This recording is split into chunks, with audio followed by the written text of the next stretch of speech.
Today in the studio we got Will with us. And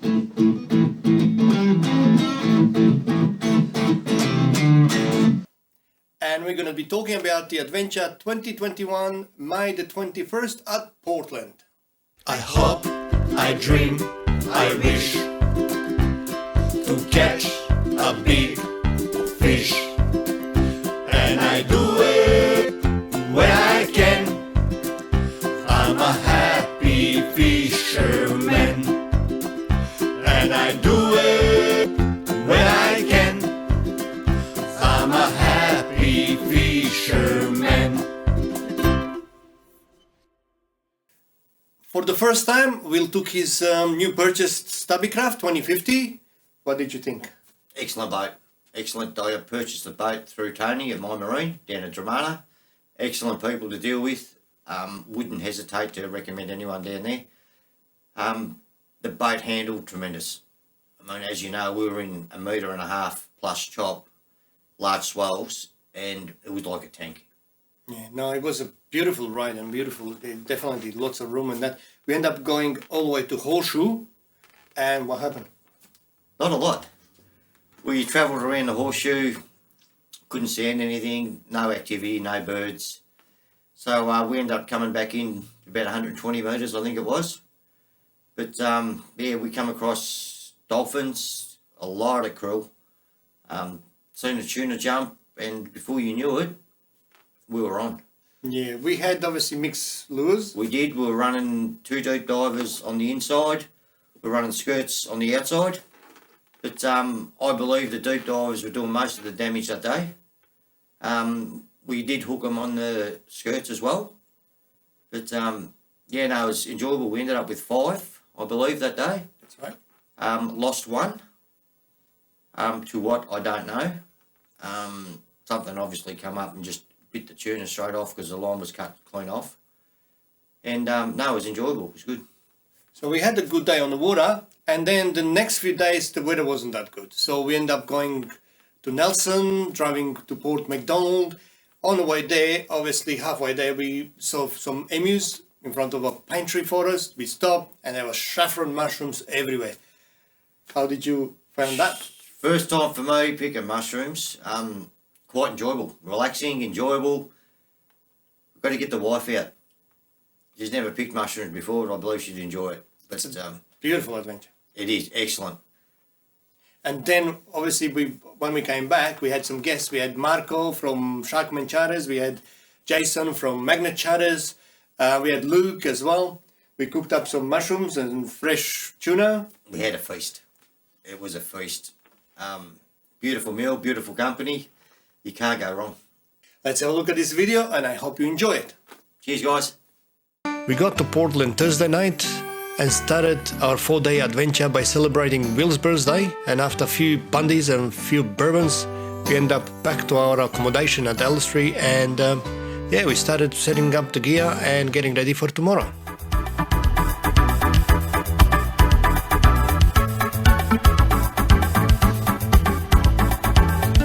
Friday morning we were at the ramp already by 7 o'clock, and yeah, couldn't ask for better weather. Because the weather was so good, anyway, we ended up making the decision to go all the way to the Horseshoe and try for some tuna and albacore in that area.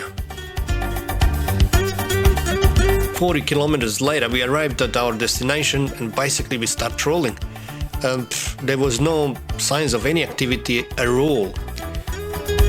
After trolling for about an hour, we decided to make a move and find some better grounds. So this time we were on the way to Bridgewater.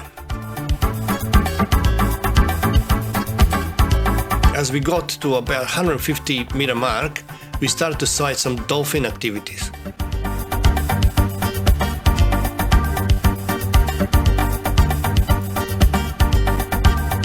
Not long after, we seen patches of krill and lots of birds in the area. It was time to start trolling.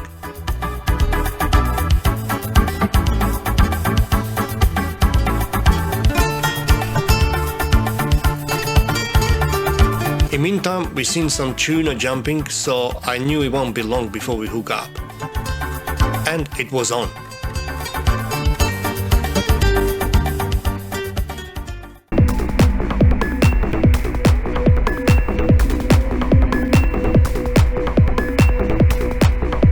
As we got quite busy, I did not manage to film everything properly, but this will give you some idea what was going on.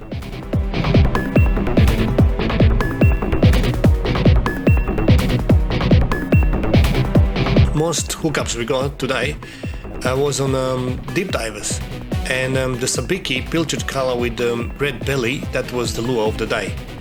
My favorite Halco 57, which is again it's a blue lure with the silver belly and it's got a bit of a red under the gob, was the second best. Saying that, yeah, we got a couple on the skirts as well, small skirts though. We had double again, lost one, and then 2 single hookups. The one we lost, I was holding it while Will was bringing his fish up, and next moment all I knew is just a big smack. And that's it was gone. When I retrieved my leader, it was bitten about 40 centimeters above the actual lure. So whatever that was, we were not ready for it. We end up with 5 fish, which was more than enough for us, and left them still biting. We just didn't want to stay too late, as it was long way back, and yeah, we didn't want to drive in the dark. It is important to look after your fish. Make sure you bleed them straight away, and if you got enough time, gut them as well and put them in the cooler bag. We were at the horseshoe, Ovi asked, what are we doing wrong? Well, this is the answer. See what I'm saying? You say before, what we're doing wrong. Once they're there, they're there. I did go live on Facebook, and believe it or not, at that moment we had to run. Holding the phone, moving the rods and trying to bring the fish in. This time caused a bit of panic on the boat, but yeah, end up in success, and yeah, that was the number 5 for us.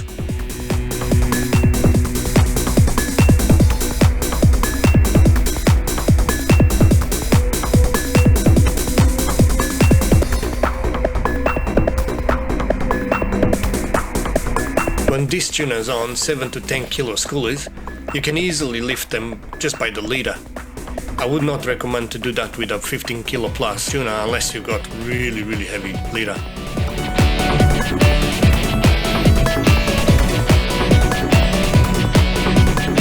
To top up this day, we were on Will's Tubbycraft 2050.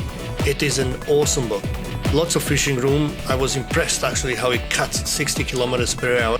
Even if it's a bit of a chop and that. I love my boat, but this one was impressive.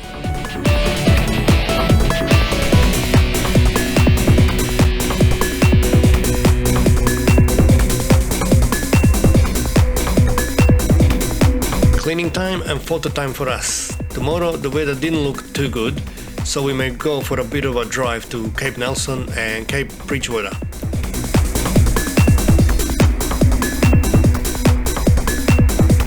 To top it up, dinner time again.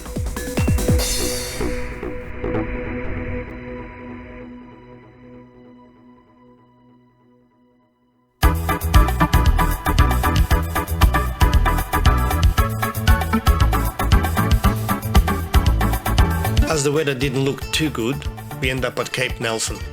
There was a local photographer we met, Brian, and he was there to spot some orcas and humpback whales that were in the area.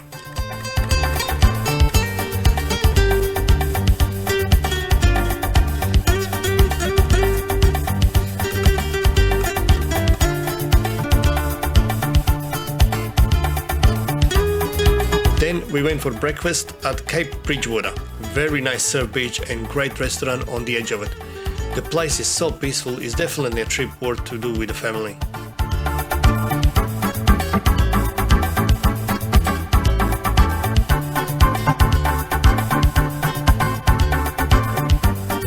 As the wheelie weather showed big drop in the wind, we decided to go back to Portland and give tuna a go.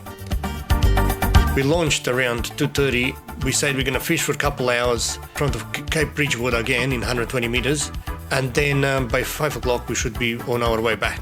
This time we had John from Geelong and his son tagging along. We met him at the fishing shop and he asked if that would be okay. Anytime, that was our answer. The water was okay past Lawrence Rock and all the way to Cape Nelson Lighthouse. After that, it was shocking. I don't have the video of this as I needed both hands to hold on. The swells were over 3 meters and it was breaking all over the place. That was the time when turn back is the best decision you can make. Even big charter boats did find Saturday rough. Well, on the day 3, another great adventure. We decided to go with the other boat to Nelson and Port MacDonnell just to check the action there. On the way there, as pine forest started, we spotted emies, so we stopped for a photo. I walked in the forest and what do you know, saffron mushrooms everywhere. Well, I took my time and I showed Will some mushroom hunting techniques. Before you know, he was hooked. He cannot wait to go with his wife and spend a day mushroom hunting.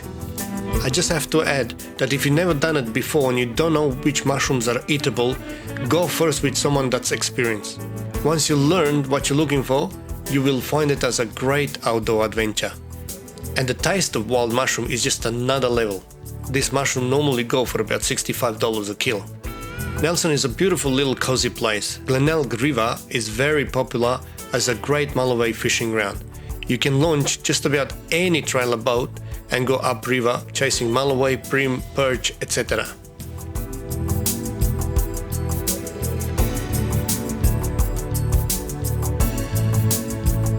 The mouth of the river has a connection to the ocean but is not suitable to get out on the open.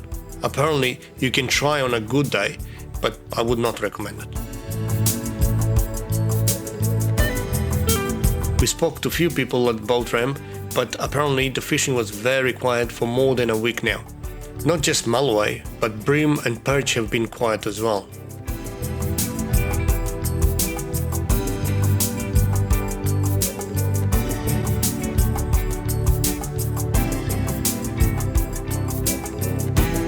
Our last stop for the day was Port MacDonnell, the rock lobster capital of Australia.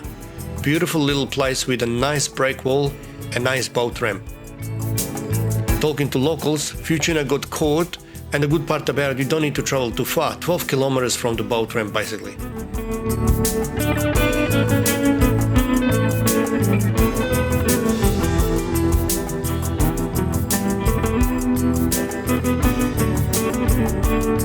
This place fishes good for mako shark as well, but the only thing is you must pick a good day to go out. There are breakers everywhere and it can be a bit dangerous crossing them. After nice pizza for lunch, we were on our way back to Portland. Here I met with the best in the industry, Marco, the Sharkman charter, and Jason Magnet charter. They had a very successful day out on schoolies, 7 to 15 kilo. We organized a sushimi and mushroom dinner at our place. At the beginning, only Marco was keen to try the mushrooms, but Jason and Luke did try on the end and they were impressed.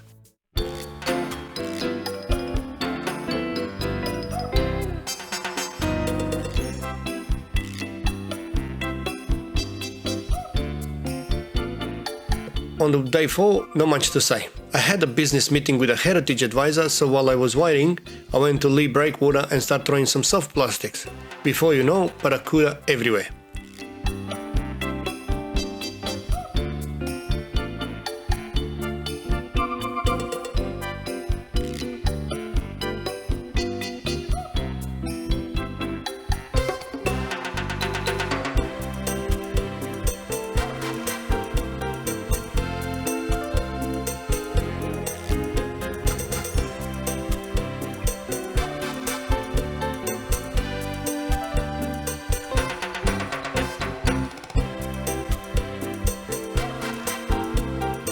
Here I acquired a new friend. This fella from Shepparton was fishing on the other side of the Lee Breakwater with the rest of the people with not much luck. I called him to fish right next to me. His rig was not suited for cuda, so I set him up with a jig and a soft plastic. At that time I already had quite a few fish for my gummy bite, so I was trying to get him to catch one.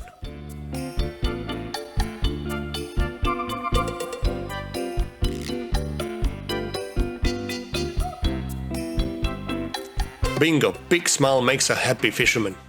As I had to go, I left him with a packet of soft plastics and I hope he had fun. In meantime, I seen Jason, Magnet Charters, coming back in and I managed to film happy customers unloading the tuna that they caught.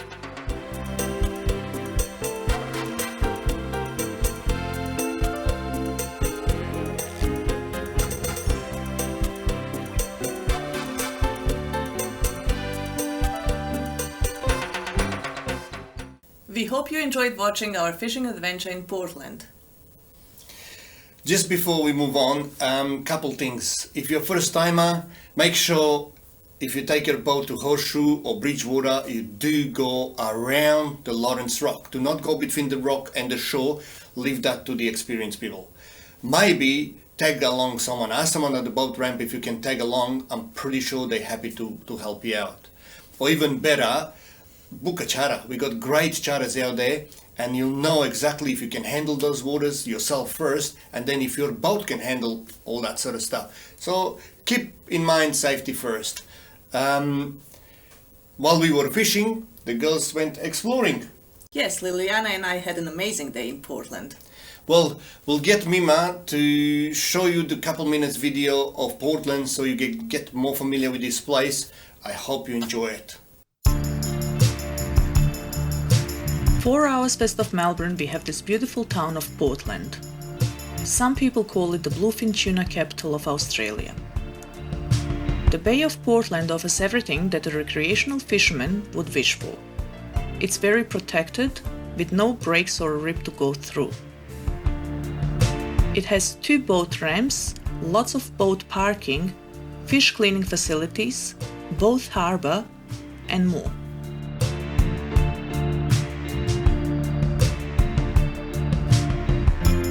At the so-called old boat ramp that served the community for years, 3 boats can be launched at any time.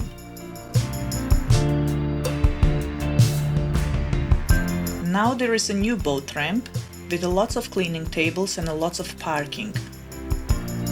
Here, as many as 6 boats can be launched at once.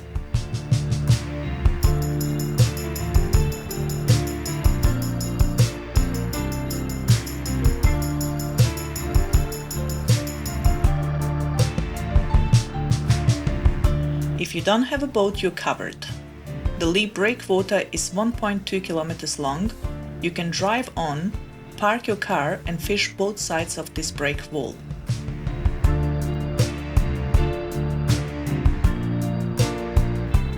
Just on the left side of Lee breakwater, you got a nice sandy beach where you can swim, sunbake or just enjoy the views.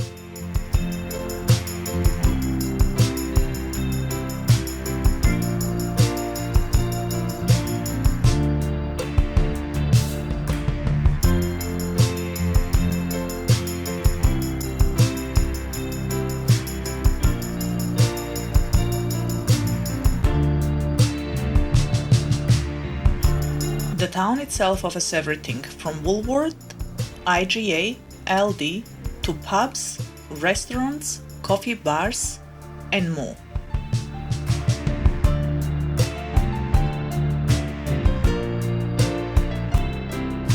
Beside the nice beach, there is a lagoon on the west side of the town center, which is a natural wetland and contains approximately 150 species of birds throughout the year. Dutton Way, it's another popular beach where people enjoy fishing, snorkeling or windsurfing. One very popular way to explore Portland is to get on board of a cable tram.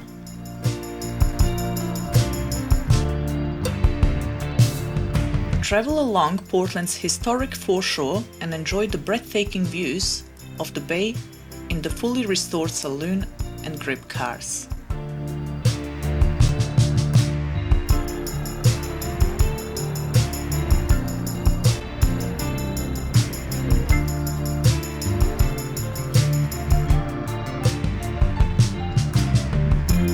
Beside the town itself, there are many beautiful places like this Cape Nelson lighthouse just few kilometers away. But that's a story of its own.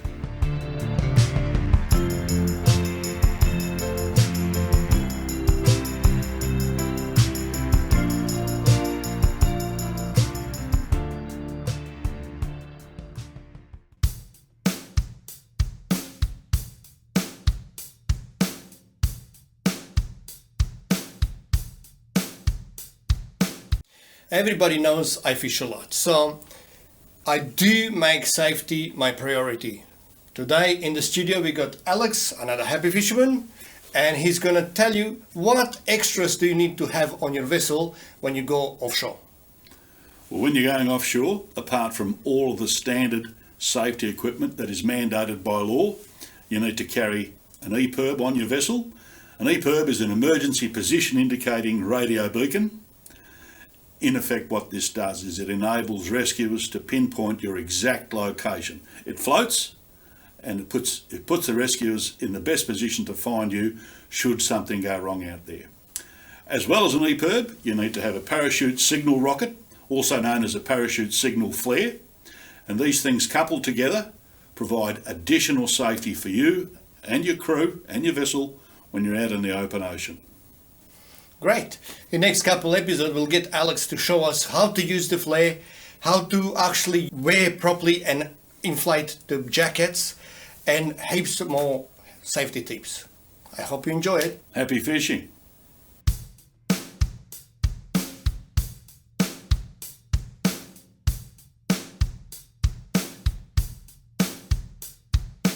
Alright, to conclude this video, I'm gonna show you how to properly use the crimping tool. Very important is not to over crimp, because if you put too much tension, you'll burn the line and you lose the fish. It's gonna snap. If you don't put enough tension on it, basically at the same time it's gonna pull out, and guess what? You're gonna lose the fish. So for this example, I'm gonna use a 200-pound Black Magic leader. I normally use a couple meters of it, cut it up.